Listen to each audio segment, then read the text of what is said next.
નમસ્કાર દોસ્તો, સ્વાગત છે તમારું અમારી ગુજરાતી સ્ટોરી ચેનલમાં. રામપરનું રહસ્યમય રાતરાણું. સૌરાષ્ટ્રના એક નાનકડા ગામનું નામ હતું રામપર.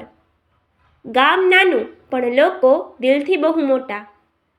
સવાર પડતા જ ગાય ભેંસોના ઘંટડા વાગતા, ચૂલ્હા પર રોટલાની સુગંધ આવતી અને ચોરાહે વડીલોની બેઠકો જામતી. ગામની આજુબાજુ હરિયાળી ખેતરો, મધ્યમાં એક જૂનું વટવૃક્ષ અને થોડું દૂર એક બેસણું તળાવ. એ તળાવને લઈને ગામમાં વર્ષોથી એક અજાણી વાત ચાલી આવતી હતી. ગામમાં એક યુવાન હતો, જયદીપ. બહુ જ હોશિયાર અને થોડી મસ્તીખોર સ્વભાવનો. એને રહસ્ય અને સાહસની વાર્તાઓ વાંચવાનો ખૂબ જ શોખ. જયદીપનો મિત્ર હતો મકરંદ, જે થોડો ભીતરો પણ દિલનો સારો. બંને રોજ સાંજે વટવૃક્ષ નીચે મળતા અને નવી નવી વાતો કરતા. એક દિવસ ચોરાહે બેઠેલા કાકાઓમાં ચર્ચા ચાલી રહી હતી. ગઈકાલે રાતે તળાવ તરફથી અજાણી રોશની આવી રહી હતી. સુરેશ કાકા બોલ્યા, "હા, અને મેં તો કોઈના રડવાનો અવાજ પણ સાંભળ્યો." બીજાએ ઉમેર્યું. આ વાત સાંભળતા જ જયદીપના કાન ઊભા થઈ ગયા.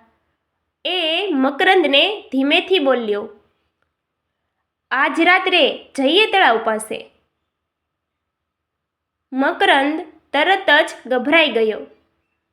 "અરે, પાગલ થયો છે? બધાને ડર લાગે છે અને તું મજા જોઈ રહ્યો છે." પણ જયદીપે નક્કી કરી લીધું, ડરવાથી કંઈ નથી થતું. સાચું શું છે એ જાણવું જોઈએ.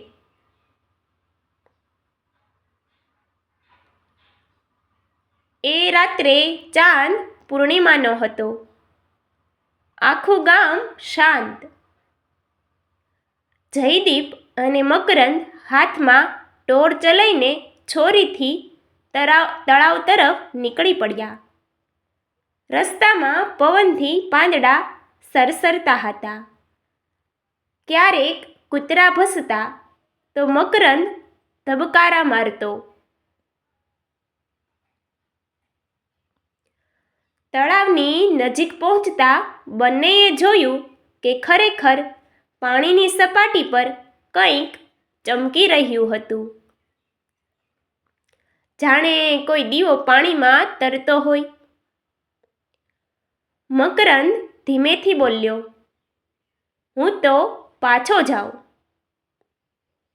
પણ જયદીપ આગળ વધ્યો. અચાનક ઝાડ પાછળથી કોઈ છાયા સરકી ગઈ. બંનેના રોમકૂપ ઊભા થઈ ગયા. "કોણ છે ત્યાં?" જયદીપ જોરથી બોલ્યો. જવાબ ન મળ્યો. પણ પાણીમાંની રોશની ધીમે ધીમે નજીક આવતી લાગી.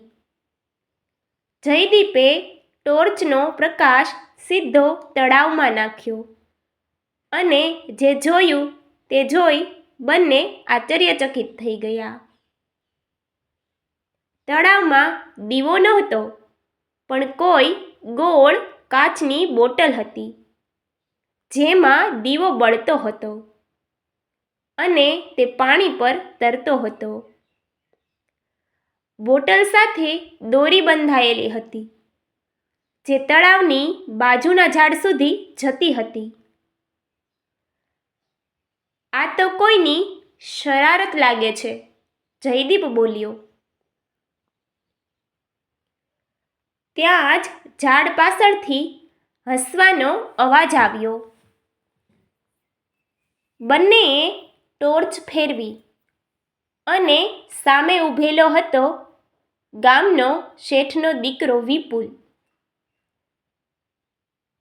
અને તેની સાથે 2 મિત્રો. વિપુલ હસતા બોલ્યો, અરે વાહલા ડિટેક્ટિવ, તમે તો ખરેખર આવી ગયા. જયદીપ ગુસ્સે બોલ્યો, આ બધું તું કરે છે? વિપુલે ગર્વથી કહ્યું, હા, ગામવાળાઓને ડરાવવા માટે. મજા આવે છે ને? મકરંદ ગુસ્સે થયો, આ મજાક નથી, લોકો ખરેખર ડરી ગયા છે. જયદીપે ગંભીર સ્વરે કહ્યું, આ કામ તરત બંધ કર, નહીં તો હું કાકાઓને બધું કહી દઈશ. વિપુલ થોડો ડરી ગયો. બરાબર, આજે છેલ્લી વાર. પણ તમે કોઈને નહીં કહેશો. જયદીપે કહ્યું, જો ફરી આવું કર્યું તો સીધું પંચાયત સુધી વાત જશે. આ રીતે તળાવનું રહસ્ય તો ખુલ્યું, પણ વાર્તા અહીં પૂરી નહોતી થવાની. બીજા દિવસે સવારે ગામમાં ફરી ચર્ચા થઈ. આજે તો તળાવ પાસે કંઈ ન હતું. લોકો વિચારી રહ્યા હતા કે ગઈ રાતે ભૂત ગાયબ થઈ ગયું. જયદીપ અને મકરંદે કોઈને કંઈ કહ્યું નહીં. પણ થોડા દિવસ પછી ગામમાં બીજી અજાણી ઘટના બની. ગામના અનાજના ગોડાઉનમાં રાત્રે કોઈ ચોરી કરવાનો પ્રયાસ થયો. સદભાગ્યે કૂતરા ભસતા જ ચોર ભાગી ગયો. હવે તો આખું ગામ ચિંતામાં આવી ગયું. પંચાયત બોલાવવામાં આવી. સરપંચે કહ્યું, ગામમાં કોઈ અજાણ્યો માણસ ફરી રહ્યો છે. સૌ સાવધાન રહેવું. જયદીપના મનમાં શંકા ઉઠી. ક્યાંક આ વિપુલની નવી મસ્તી તો નહીં હોય? તે રાત્રે જયદીપ અને મકરંદ ફરી નજર રાખવા નીકળ્યા. ગોડાઉન પાસે ઝાડીઓમાં છુપાઈને બેઠા. અડધા કલાક પછી કોઈ છાયા ધીમે ધીમે ગોડાઉન તરફ આવી. આવો જ સમય છે, જયદીપ ધીમેથી બોલ્યો. છાયા તાળા પાસે વળગવા લાગી. અચાનક જયદીપે ટોર્ચ મારી અને બૂમ પાડી, કોણ છે? છાયા ગભરાઈ અને ભાગવા લાગી. બંને મિત્રો પાછળ દોડ્યા. ખેતરો પાર કરી, પાંગરા વટાવી, આખરે તે માણસ થાકીને પડી ગયો. ટોર્ચના પ્રકાશમાં જોયું તો તે કોઈ ગામનો નહોતો, અજાણ્યો માણસ હતો. મકરંદ બોલ્યો, તમે કોણ અને શા માટે આવ્યા? માણસ ગભરાઈને બોલ્યો, મારી ભૂલ થઈ. હું નજીકના ગામનો છું. અહીં અનાજ વધારે છે એમ સાંભળ્યું હતું. જયદીપે તેને પકડી રાખ્યો અને સવાર થતાં પંચાયત પાસે લઈ ગયો. ગામવાળાઓ આશ્ચર્યમાં પડી ગયા. સરપંચે કહ્યું, જો જયદીપ અને મકરંદ ન હોત તો આજે મોટું નુકસાન થઈ જતું. એ દિવસથી બંને મિત્રો ગામમાં હીરો બની ગયા. વિપુલને પણ સમજ આવી કે મસ્તી અને ખોટી હરકતો વચ્ચે મોટો ફરક હોય છે. થોડા દિવસ પછી ગામમાં નવરાત્રિનો તહેવાર આવ્યો.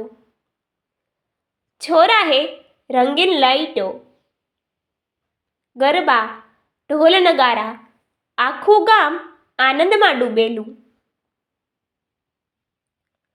સરપંચે મંચ પર બોલાવ્યા.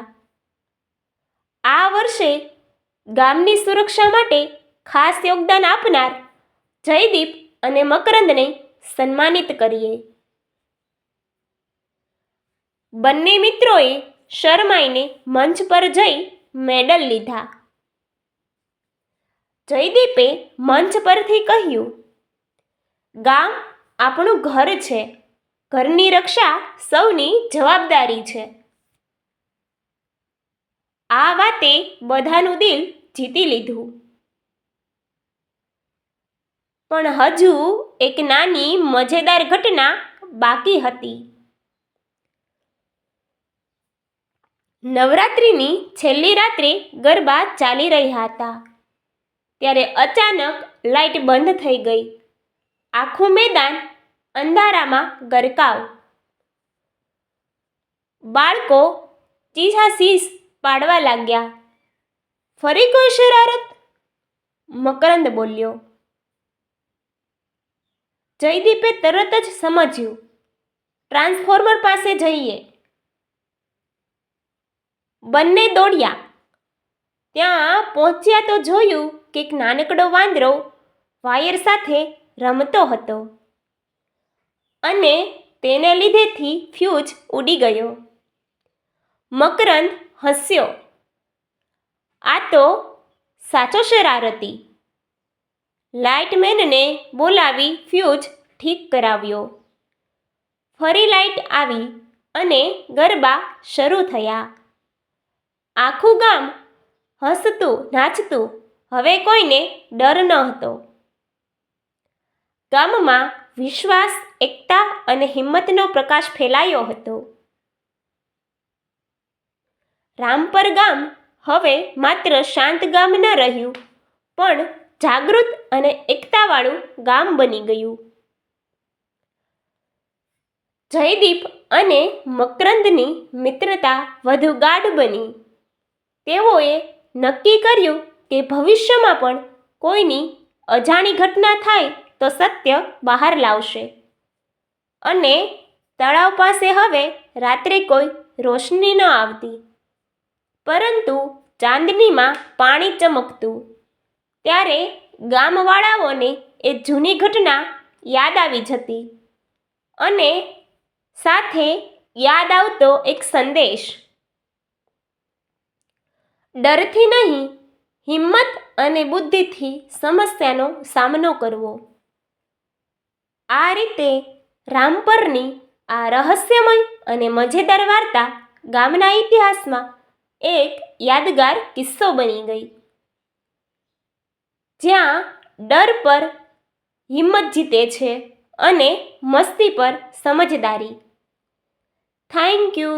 અમારી આવીને આવી વાર્તા જોતા રહો. અમારી ચેનલને લાઇક, શેર અને સબસ્ક્રાઈબ કરવાનું ભૂલતા નહીં.